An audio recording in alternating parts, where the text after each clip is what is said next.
चलो आइएगा आप लोगों के बीच में, हमारे जो आपके गांव में या हमारे गांव में आप सभी के बीच में उपस्थित हैं नरेंद्र कुमार बौद्ध जी, जो शिक्षा का अभाव जन जन में पहुंचाने का काम कर रहे हैं। मैं अध्यापक जी से निवेदन करूंगा, आग्रह करूंगा, आइएगा अपने समाज के बारे में, बच्चों के बारे में क्या बोलना चाहेंगे?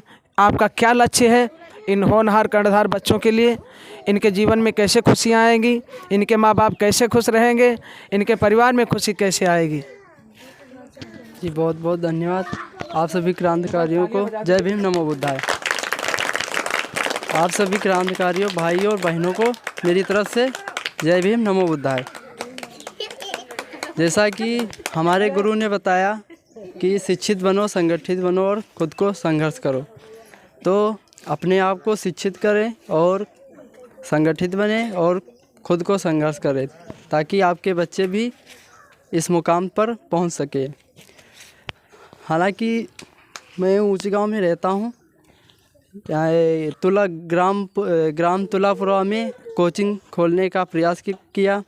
यहाँ हमारे गुरु ने संगठन भी किया, तब जाके मैंने कोचिंग सेंटर खोला। मैं आप सबको बता देना चाहता हूँ कि भगवान बुद्ध ने बताया, उसके बारे में बताएंगे। आप सभी को उस पर ध्यान देना है। भगवान बुद्ध से एक व्यक्ति ने पूछा कि इंसान की सबसे बड़ी गलतफहमी क्या है? भगवान बुद्ध ने बहुत ही सुंदर जवाब दिया। भगवान बुद्ध ने कहा, इंसान को लगता है कि उसके पास बहुत समय है। सही बात है ना? हमारे पास बहुत समय है। यह वक्त जब बीत जाता है तो हमें उसकी बाद में वैल्यू समझ में आती है। इसलिए वक्त की कदर करो, और जब आप वक्त की कदर करोगे तो ये वक्त आपकी एक दिन कदर करेगा। और समय के लिए कहा जाता है कि आप समय का इंतज़ार करेंगे, बाकी समय आपका इंतज़ार नहीं करेगा। इसलिए आप वक्त का सदुपयोग कर सकते हैं, बल्कि इसे संभाल कर नहीं रख सकते। समय और गुरु हम दोनों को सिखाते हैं, समय और गुरु हम दोनों को यह सिखाते हैं कि गुरु पहले सिखाता है और समय बाद में सिखाता है। इसलिए हम ये सब आपसे बताना चाहते हैं कि अपने बच्चों को पढ़ाएं और लिखाएं, क्योंकि जो अभी समय है वो बाद में आप सबको नहीं मिलेगा। आप एक पक्षियों का राजा जानते होंगे शायद। पक्षियों का राजा बाज होता है, आप सभी को पता होगा ना। तो इसलिए अपने बच्चे को बाज बनाएं, ना कि तोता बनाएं। तोता बोलता बहुत ज़्यादा है, बट ज़्यादा ऊंचाई तक उड़ नहीं सकता है। बाज बोलता कम है और ज़्यादा ऊंचाई तक उड़ सकता है। इसलिए अपने बच्चों को बाज की तरह बनाएं और तोते की तरह ना बनाएं। जब बारिश आती है तो बाज उन तूफानों में ऊंचाइयों तक बढ़ता ही जाता है, और बाकी पंछी अपने घोंसले में दुबके के बैठ जाते हैं। तो अपने बच्चों को पढ़ाएं लिखाएं, ठीक है।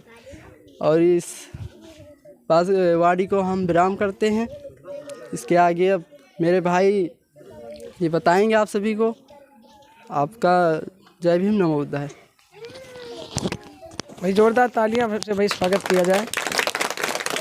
बहुत बहुत धन्यवाद हमारे आदरणीय श्रद्धेय नरेंद्र बौद्ध जी का, जो अपने विचारों को अपने विचारों को आप लोगों के बीच में पहुंचाया। साथियों, हमारे नरेंद्र बौद्ध जी का कहना है कि देखिएगा, हमेशा याद रखिएगा कि इस देश के अंदर बाबा साहब भीमराव अंबेडकर जी ने कहा है, मानवर कांशीराम ने साहब ने भी कहा है कि जिस व्यक्ति का जनून मर जाता है वो खुद ब खुद मर जाता है। ठीक है, जनून का मतलब होता है उसकी सोच, उसकी भावना, और उसकी भावना अगर आहत हो गई, ख़त्म हो गई, तो इंसान जीवित नहीं रह सकता। जीवित है लेकिन वो कायर की तरह जी रहा है। तो याद रखिएगा, बाबा साहब ने कहा, शिक्षा वो शेरनी का दूध है, जो पिएगा वही दहाड़ेगा। जो बच्चा, ध्यान देना,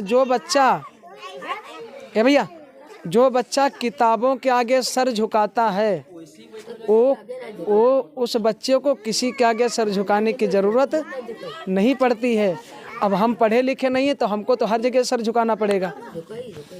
देखिए, ढोंग आडंबर पाखंड में कुछ नहीं रखा। देवी देवता भगवान अगर देश के अंदर होते तो याद रखिएगा, हमारे गांव में बहुत ऐसे अभी बुजुर्ग लोग हैं जो मनुवादी लोग बहुत सताते थे, बहुत परेशान करते थे, ज़बरदस्ती जबरियन काम करवाना पड़ता था उनको। तो आप लोग विचार करिएगा, इस भेदभाव को दूर किसने किया है? बाबा साहब भीमराव अम्बेडकर जी ने। इस आडंबर पाखंड में पूजा पाठ में कुछ नहीं रखा है। देखा है देवी देवताओं की पूजा पाठ होती है, ठीक है। तो पूजा पाठ, देवी सबसे बड़ी कौन है? माँ। सबसे बड़ी माँ है। क्या माँ की पूजा कोई कर पाता है? सबसे बड़ा देवता है कि पिता। क्या पिता की कोई पूजा कर पाता है? सबसे बड़ा उद्देश्य है, सबसे बड़े माँ बाप हैं। जैसा कि नवरात्रि, ध्यान दीजिएगा माताएं बहनें, नवरात्रि देखो 9 व्रत माताएं बहनें रहती हैं, नहीं रहती हैं? आइएगा थोड़ी जानकारी हम आपको